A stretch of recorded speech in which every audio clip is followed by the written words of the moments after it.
I'm Dr. Pete Economo, the East Coast psychologist. And I'm Dr. Nikki Rubin, the West Coast psychologist. And this is When East Meets West. So, Pete, I think that we probably couldn't find a person that would disagree with the statement that we're living in a very polarized time. Yeah. Do you think that's probably accurate? Yeah. Well, we don't mean to laugh. Fair. Yeah. but it is. I mean, I think one of the thoughts I immediately have with that is we're one of the only developed countries with a two-party system. And I think our system, so if we think about this systemically, our system fosters the polarization, but we're going to talk about polarization. Yeah, we're going to talk about polarization in this episode. And to be clear, and I've said this on the podcast before, this is not— We are not politicians. Yes, we're not politicians. It's not a political podcast. This is a podcast about psychology, obviously from both a Western behavioral science lens and an Eastern spirituality lens. And interestingly enough, both of these psychological frameworks have a lot to say about polarization, that even if we were not living in a very polarized time, this is something that Pete and I talk about clinically all the freaking time. Well, because it's your favorite word, Nikki. It is my favorite word. So dialectic. Dialectic, yes. So let me say a little bit about let's kind of define what polarization is, and then I can define dialectics. Yeah. Right. So, and maybe why don't you start? Why don't you define what polarization means? Again, using sort of a psychological framework. What does that mean? So one of the things I think about when I think of polarization is David Byrne's cognitive distortion. So all or nothing. Yes. So it's this black and white perception of life. You and I've talked about in terms of this absolute truth. Yeah. So there is no one absolute truth, which is also, by the way, as I was reading some Zen Buddhist reading the other day, and it talked a lot about this absolute truth. So I thought of you immediately, because there is no one absolute truth. And I think with polarization, it's I'm right, you're wrong. And so even if it's a heavy issue like abortion, there is no right or wrong answer. I mean, obviously people feel that way. Yes, they believe that. I have a belief in that, yes. Wherever my belief is. Yes. But that's a very polarizing event, because it makes people feel as if maybe there's that kind of linking to righteousness. It is, kind of thinking I'm right. Which we talk about in Righteousness and Rigidity. That's episode 10. Episode 10, yes. So yeah, no, thank you for that bit of psychoed there. And I think I want to add in here that as humans, our brains are wired towards polarization. So we're actually wired for this black and white thinking, because it's actually a processing issue. It's much easier to process things in binaries, right? It sure than is. in shades of 1,000. It's much easier to think it's either or, it's good or bad, it's best or worst. So they've done research, human brains are very skilled at chunking information. And so that's one way we chunk information. It's just in one or the other. So that's another component that this is, it is a processing component of the brain. I was about to say it's an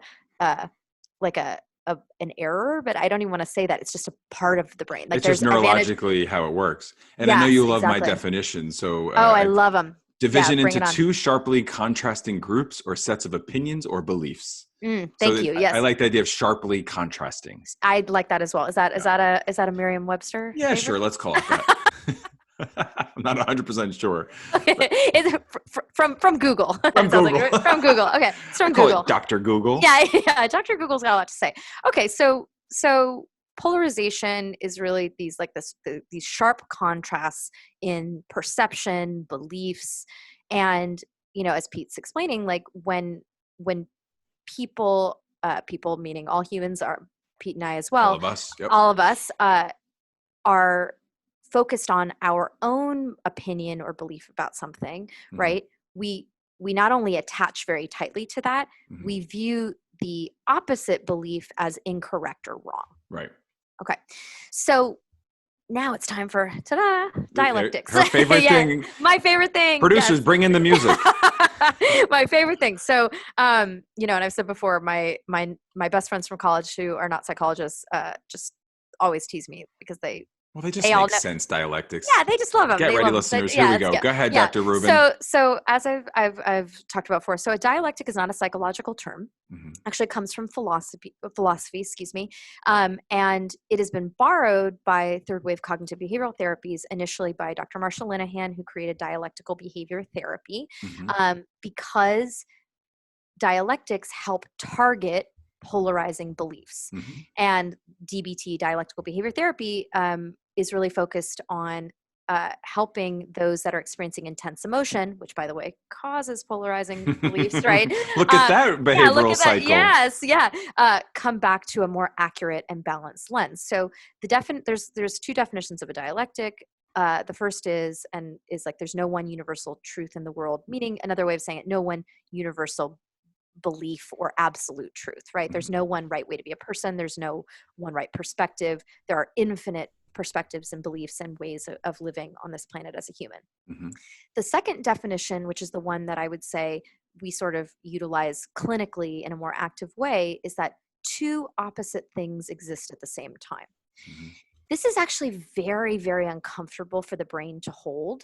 So I'm gonna use Pete here. He's gonna, Please do. yes, as an example that I really like to. So I'm gonna ask you, Pete, and I obviously know the answers to these already, but I'm gonna say them. Do you value honesty? I do. You do, yes. Okay. So Pete values honesty. It's something that's important to him. Pete, have you or do you tell white lies? I do. You do. Okay. All right. So Pete values honesty and he tells white lies. Mm-hmm. I'm going to say, when I think of that, if I was, and by the way, same for me, Nikki values honesty and she tells white lies sometimes, right? It feels uncomfortable. Like, can you feel that there's like a little bit of, I kind of like joke and say it's like a brain herder. Like it's like a little unpleasant to sit with that. You know what I'm talking about? Yeah. Okay. And yet that's the most accurate statement. Mm-hmm. But Pete's brain and my brain, our brains don't want to sit with that. They're going to want to go, but I value honesty, right? But that's the most important. I want to be like Jim Carrey and Liar Liar. I got to tell the truth all the time.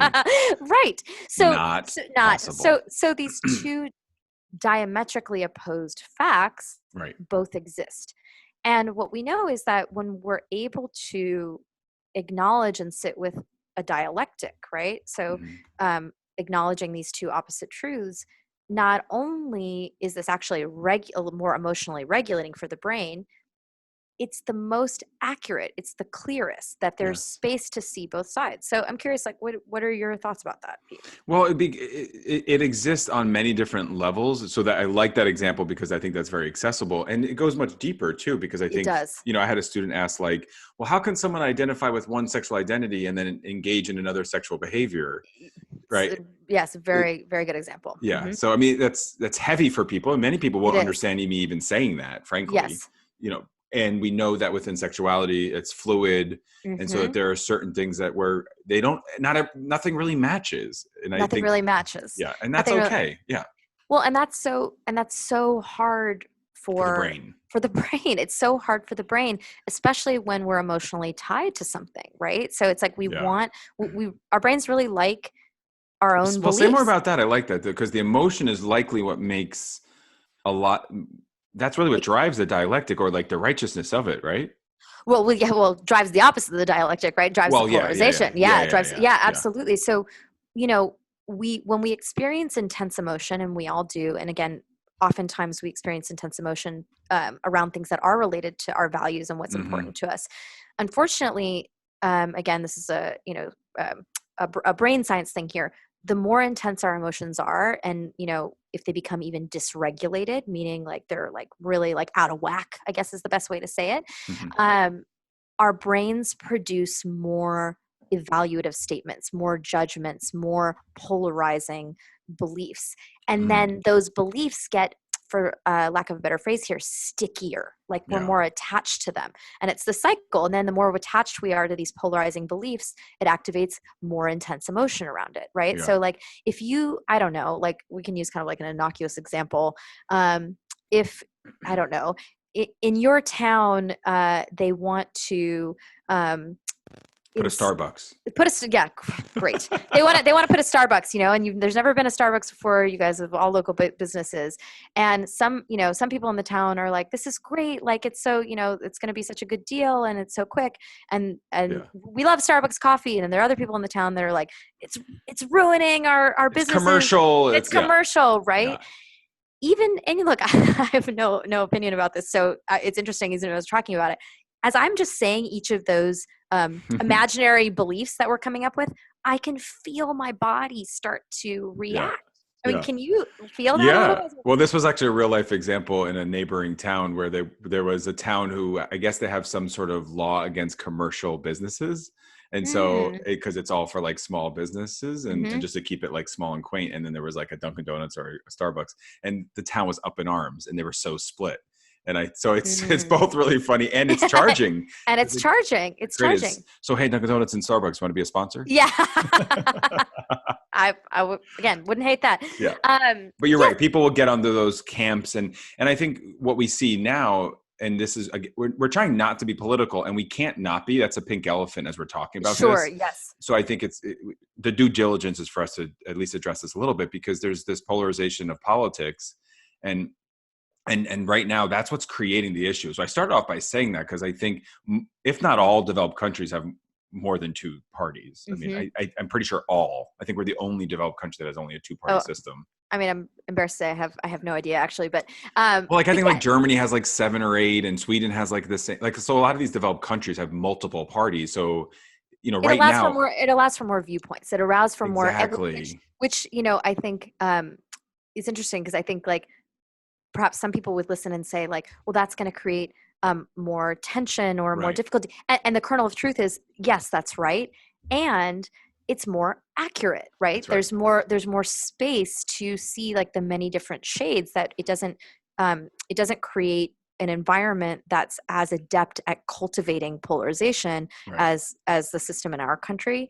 I'm not sure if you've watched this yet, Pete, but just the other night I watched The Social Dilemma. Just came out on Netflix. Do you know about this? I saw it. Did you watch it? Okay. I had all my clients watching it right now. Okay, great. So I mean, when I watched it, and I highly recommend anyone listening. Well, except the production of it's not great. I didn't like that storyline that they had with the family. Do you feel me with that? I feel you with it. Yes, but with the science about the psychological science, couldn't they have just presented that? I mean, they could have. Yes, thank you. They could have. Though I was so obviously like horrified watching it, and also felt very validated, because I was like, this is what psychologists have been saying. This is what we've been talking about. Yeah, and this is why you don't do it. And this is why I don't do social media. Correct. Yeah. So just for the listeners, please, I'll give you the end a little bit, but just the idea is that all of these apps and social media are meant to make us addicted. Essentially, that's how you break it down the smallest. And polarize your beliefs. And polarize your beliefs, because you're funneled what you believe. So, and we've talked about that on here before as well. Like if I click Nikki Rubin, psychologist, LA, I'm then going to get I'm going to get ads looking for other psychologists in that area. Correct. That's correct. Yes. And so in the East, a lot of the mantras or the koans or anything that we repeat, they often focus on this. So it'll be like life and death, movement and stillness. Yes. Finite and infinite. And so, because the teaching is really that it's both finite and infinite, and it's at also the same time, and it's neither finite nor infinite. So that's how complicated the East gets, because it's really that like nothing actually exists outside of our mind. Right. And nothing, I mean, this is, I don't think an Eastern saying, but it's like nothing exists that's not in contradiction, right? Like that everything has like an opposition, and that we're trying to make space for all of it, That's right. I mean, I'm thinking like a lot about obviously kind of like what shows up in psychology dialectics that show up, and that I'll share with patients, but I spend a lot of time talking about with students is, I'll say like really bad therapy is all science or all art. Right? Like somebody that's just like following a manual and like being a robot, that's not going to be workable. Someone that's just like only focusing on being creative and only kind of going with the flow, like no one's going to get better, right? Effective therapy is, and I would say medicine and even, like hair colorist, right? Science and art, right? That there's a both. Another dialectic that shows up is throughout our lives is acceptance and change, right? Like I would say humans, we tend to be like really change oriented, right? Yeah. We got to make it Well, and better. I like that you started by saying this, that we also don't like change. So whether, Oh, yeah, we don't, right. we don't, no, we Whether don't, it's, yeah, well, whether it's good stress, or bad. yeah, change is uncomfortable, right? Right. Change is difficult. And yet we always try to push that forward. We have a very hard time accepting where we're at. Right. And I know I just blended two episodes. And so, but the idea with the polarization is that it's uncomfortable for our brain to hear the other side. It is. Yeah. It's well, that's where people shut down. So if we kind of weave back in like what's happening in our country, both politically and any sort of hot button issue, right? People don't want to listen to an opposing viewpoint because it's unpleasant, right? It's unpleasant. Like this is why people like have their cable news station of choice, right? People prefer to watch But how MSNBC or stupid is Fox News. that? Well, Sorry. It's funny. I'll say it's not. I would actually say it's not stupid because it's only in that.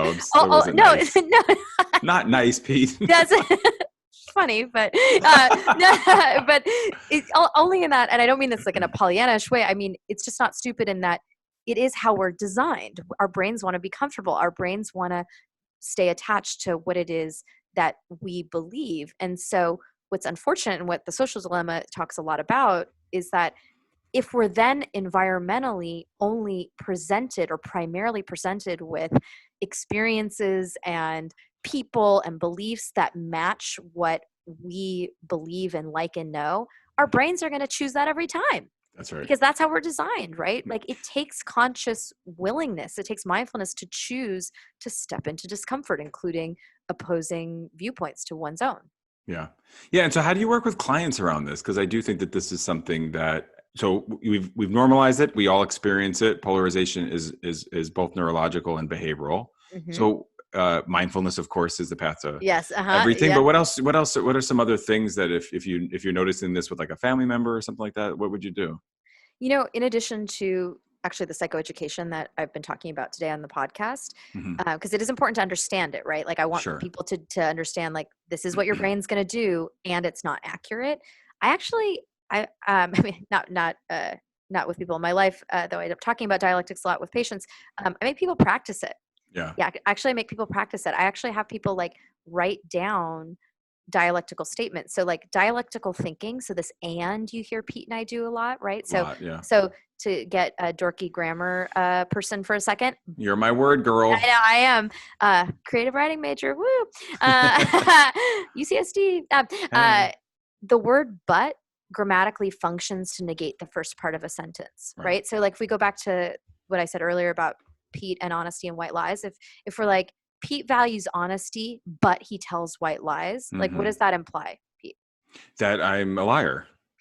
Right. That you're a liar, and that the honesty doesn't matter, right? Like it negates that part of the sentence. So the and helps in framing a dialectic, right? Helps your brain make space for both sides of it, right? Think of like a balance beam. It might create some new neurological pathways. It sure might, right? Yeah. So I might have people write things down. So it can be, I'm trying to think of a kind of a common one that shows up clinically. It might be something like if somebody's struggling, let's say in a family relationship, like maybe with a parent that they're having a disagreement. Maybe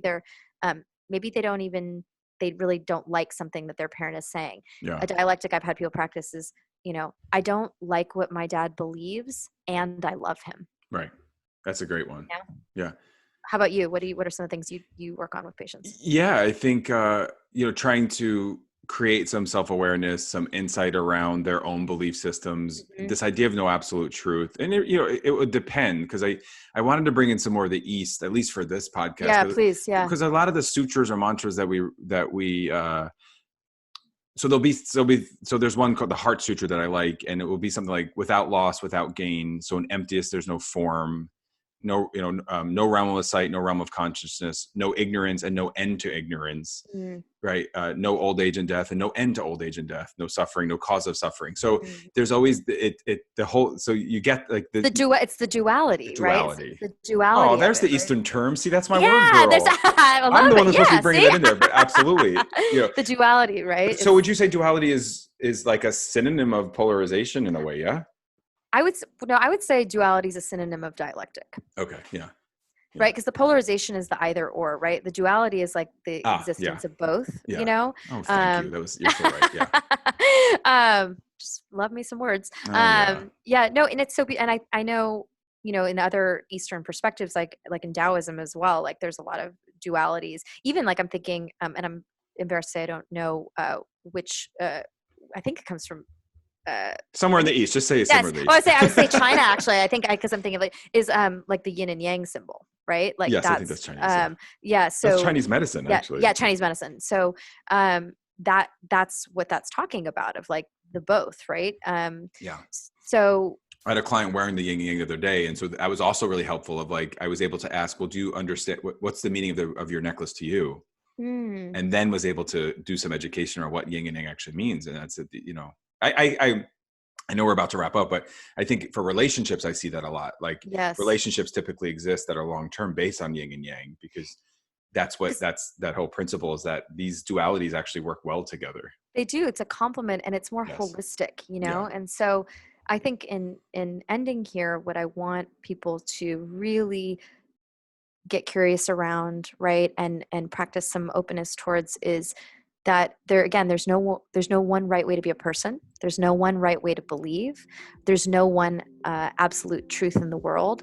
And the more that we can open up to differing experiences and perspectives than our own, we're going to see the world and experience it more accurately. This has been When East Meets West. I'm Dr. Nikki Rubin. And I'm Dr. Pete Economo. Be present, be brave. This has been When East Meets West. All material is based on opinion and educational training of Drs. Pete Economo and Nikki Rubin. Content is for informational and educational purposes only.